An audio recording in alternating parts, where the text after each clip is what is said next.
Good afternoon. I hope you all had time for a good lunch.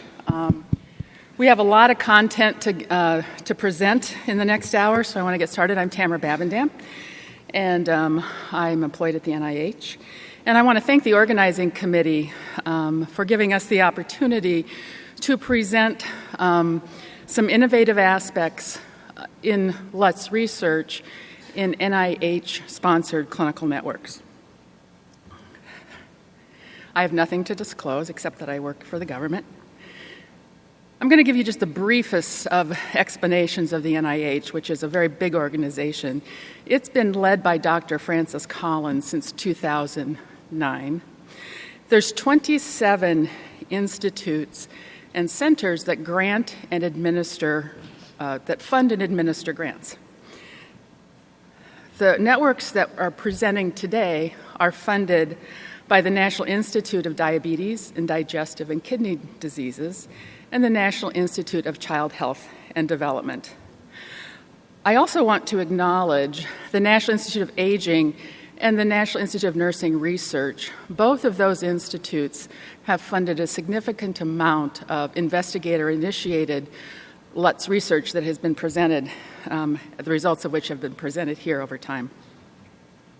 Just a little background about what having a funded network means.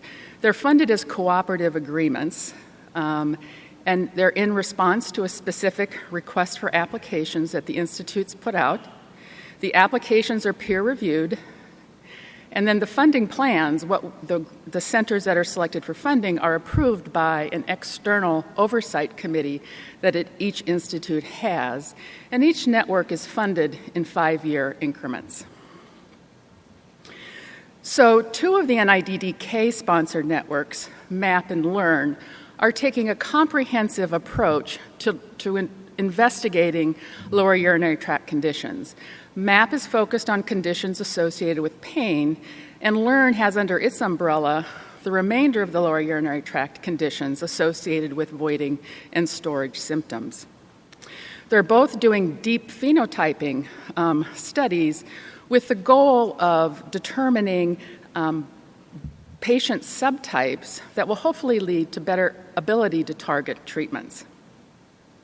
The newest network that's supported by the NIDDK is the PLUS network, which is for prevention. So it's taking on a different scope of work, trying to prevent bladder conditions in women and girls.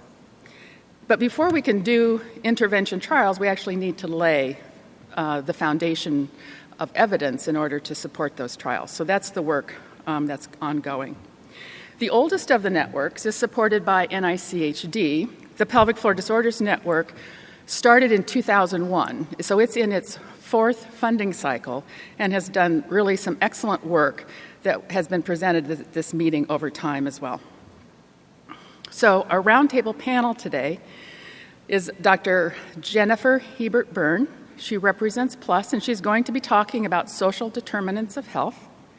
Dr. Kevin Weinfurt will be talking about tool measurement and development, and he's representing LEARN. Dr. Jason Kutch will be talking about the functional MRI work in chronic pelvic pain that's being conducted by the MAP network. And last but not least, Holly Richter will be discussing the innovative aspects of the surgical trials that have been completed by the PFDN. So I want to get to all of these very great talks. So Jenny, why don't you come up and get started?